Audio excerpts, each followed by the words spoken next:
Ensiksi totta kai kiitos Kuopion luonnonystävän yhdistykselle, että sain näitä teokseni tällä tavalla kutsuttuna laittaa näytille. On tämä suuri etuoikeus. Tässä kerron hiukan itsestäni, taideharrastuksesta ja muutakin harrastuksesta yleensä. Ja sitten johdattelen tähän näyttelyyn ja nostan sieltä esille muutamia teoksia.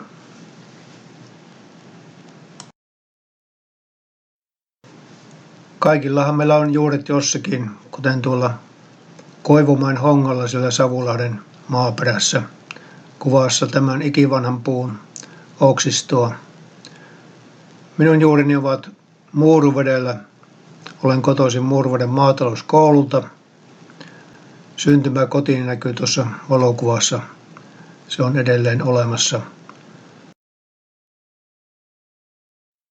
Nyt kun tässä taiteen äärellä ollaan, niin on totta kai syytä kertoa, että kesällä 1891 Eero Järvenfeldt oli tällä silloisella Kauniskankaan tilalla, jonne tämä maatalouskoulu sitten aikoinaan perustettiin.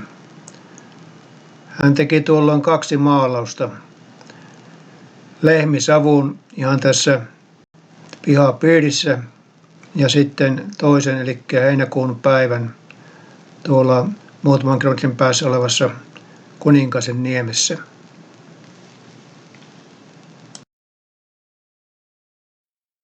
Minulla on molemmista teoksista artikkeli Muuruveden kotiseutuyhdistyksen sivulla.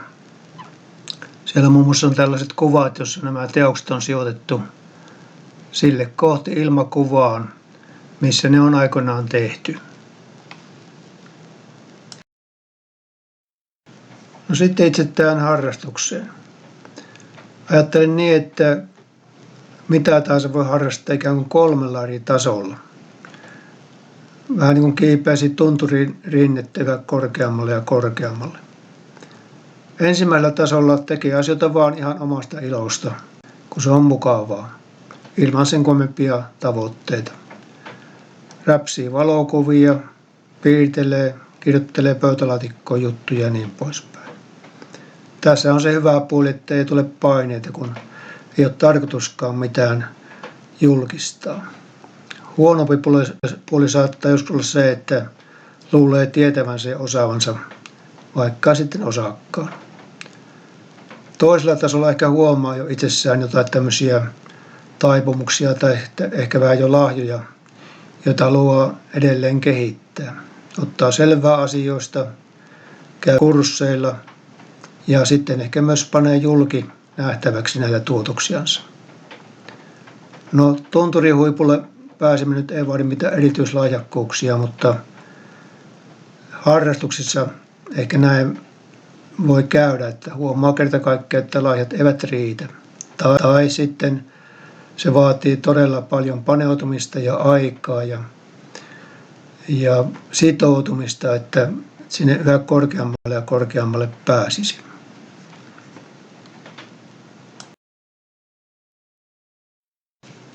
Olen tykännyt piirtää ihan pikkupojasta saakka ja tietysti se oli myös mieluinen oppiaine koulussa.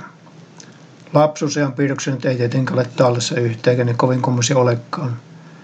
Tässä on pari lyykynä piirrosta 1960-luvulta. Kuten näkyy, ne liittyvät lintu- ja avaruusharrastukseeni. Sitten tuo 3. teos on jo huomattavasti myöhemmällä iällä tehty tussipiirros isäni veneestä. Se on tuossa kodin seinällä kehystettynä.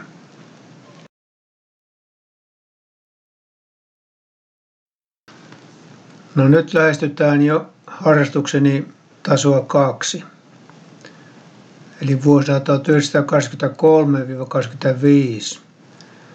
tein kansilehtiä ja muitakin piirustuksia Siivekkääseen, Pohjois-Savon lintumiesten lehteen. Nykyisinhän tämä yhdistys tunnetaan nimellä Lintuyhdistys Kuikka. Siivekäs on edelleenkin saman niminen. Olen näitä piirustuksia tehnyt senkin jälkeen tähän Siivekkääseen. Eli minulla on siis noin 40-vuotinen historia Siivekkään kanssa näin mediamielessä. Näitä vanhoja siivekkään numeroita muuten voi katsella Kuikan kotisivuilta. Ne on sinne laitettu PDF-muotoon ihan sitä alusta saakka.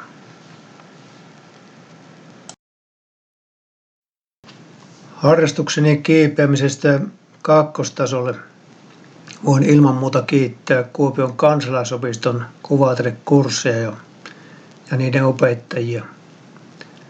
Aloin noilla kursseilla käydä jo varmaan yli 20 vuotta sitten. Alkuun varsin säännöllisesti lähes joka vuosi. Sitten tuli vuosien taukoja ja eläkkeelle sitten taas otin muutaman kurssin ohjelmaan. Kurssilla sain sitten opastuksia ja vinkkejä, mitä se taiteen tekeminen oikeastaan on. Ja haluan tässä nostaa esille 3 asiaa, jotka sieltä matkaan sitten tarttuivat.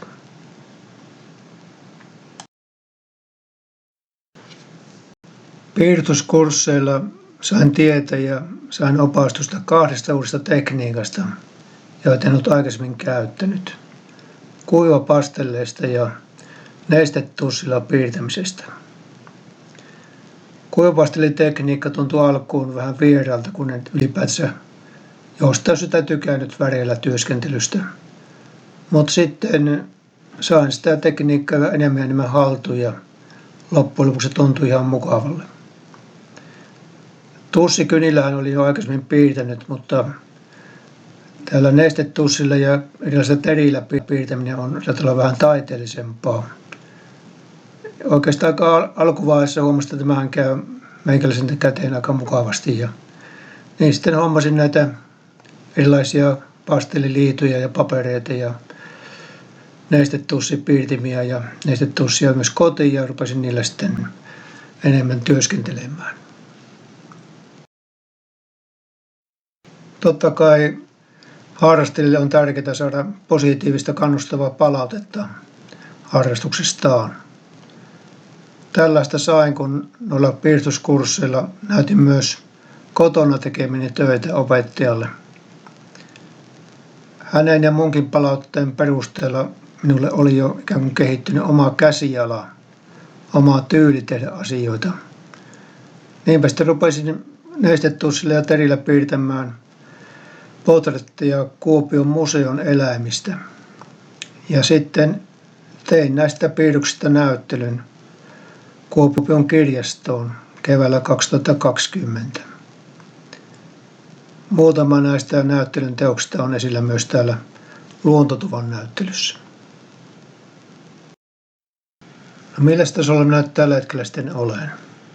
Jos ajattelen näitä kuivapastellitöitä, niin voin rehellisesti sanoa, että olen niissä saavuttanut semmoisen tason, mihin mielestäni näillä taidoilla pystyn.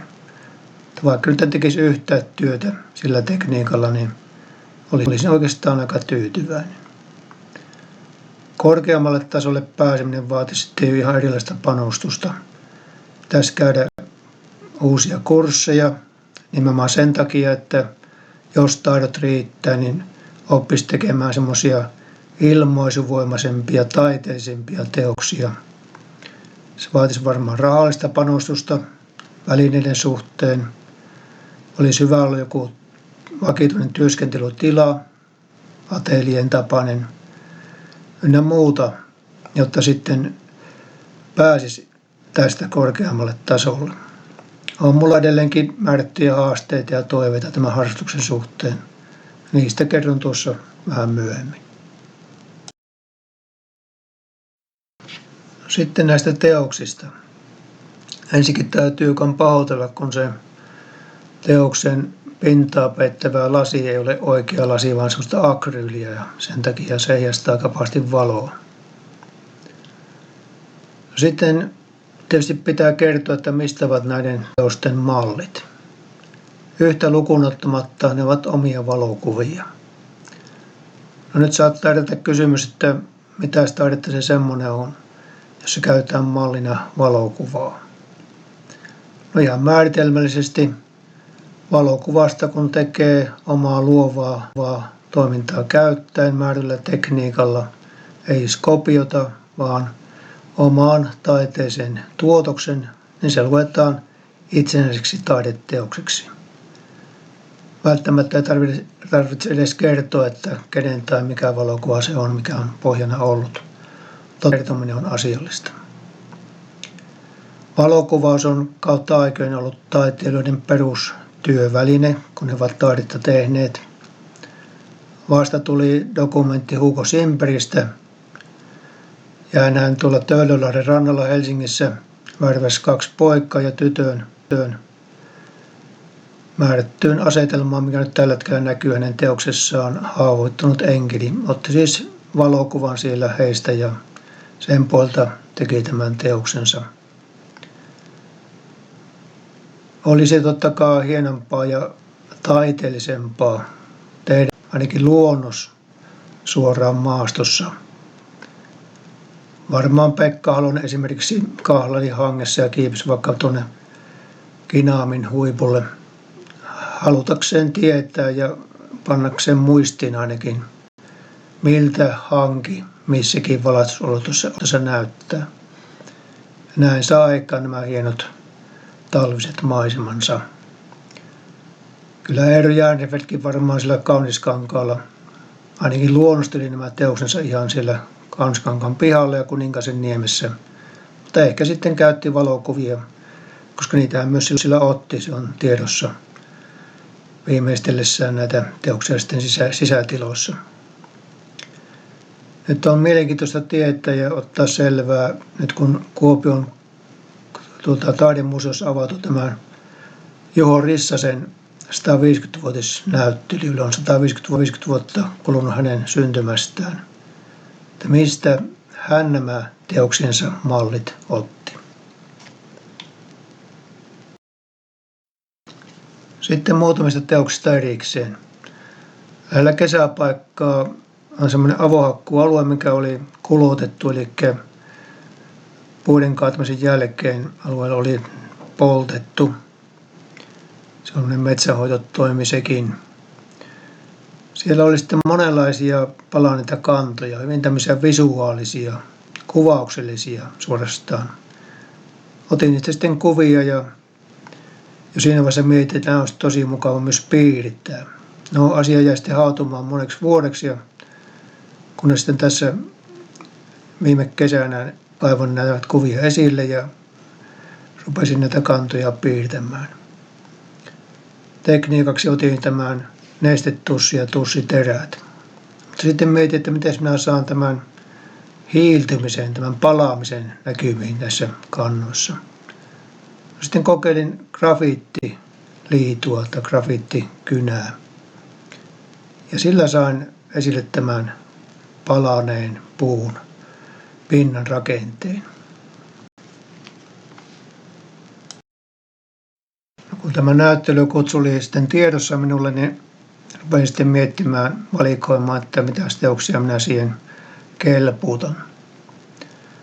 Tuo Tilhi nyt ilman muuta oli mukana tässä luettelossa, mutta se oli niin mahdottoman iso ja vähän minusta tumma.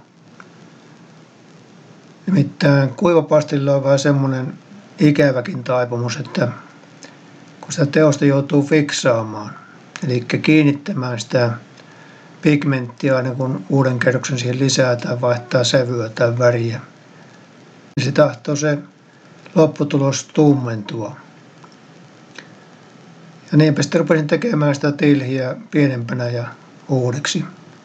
Mutta eihän se mokoma onnistunut.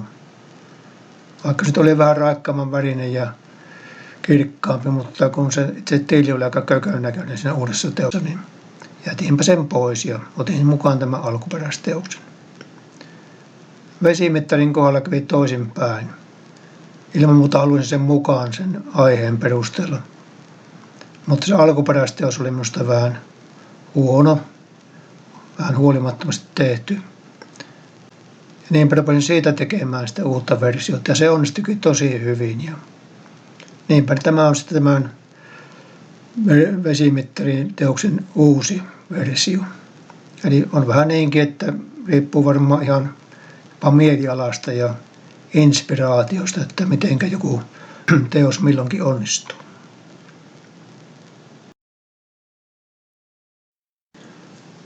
Vaikka olen piirtänyt lyijykynillä vuosikymmeniä, niin niiden käytössä on edelleenkin kehittämisen varaa ja haasteita. Ennen kaikkea niin, että oppisin tekemään noita varjostuksia ihan vaan viivottamalla kevyesti, ettei se työssätalo menisi tukkoon. Viime aikoina olen ottanut käyttöön myös puuvärit. Tässä on esimerkki tuolta Kuikan sivulta. Lajipari vertailu tylli ja pikkutylli. Lyijykynät, puuvärit ja lehtiöt kulkevat kätevästi mukana ja aiheesta ei todellakaan ole pulaa. Tässä varmaan semmoinen mietinnän paikka ihan oikeasti, että mitä hän nyt rupeaisi kuvittamaan. Tässä keksiä joku semmoinen projektin tapainen, jossa todella voisi ruveta piirtämään tavoitteellisesti.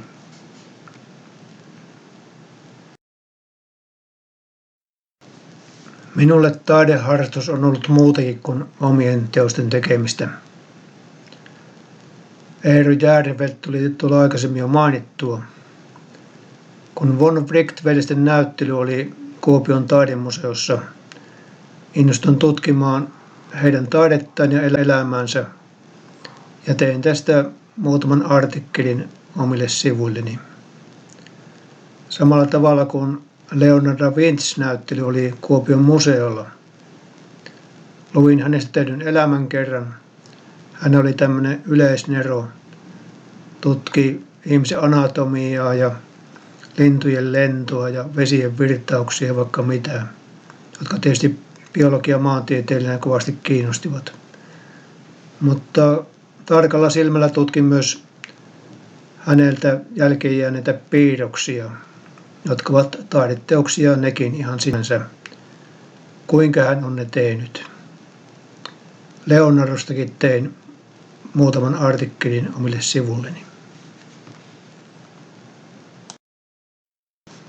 Onhan tämän näyttelyn tuoman esideolon takia vähän hämmentynyt olo. Toisaalta tulipa sitten mahdollisuus katsoa vähän taaksepäin omaa harrastusta ja myös mietiskellä eteenpäin, että miten tätä harrastusta edelleen jatkaisi ja ehkä myös kehittäisi.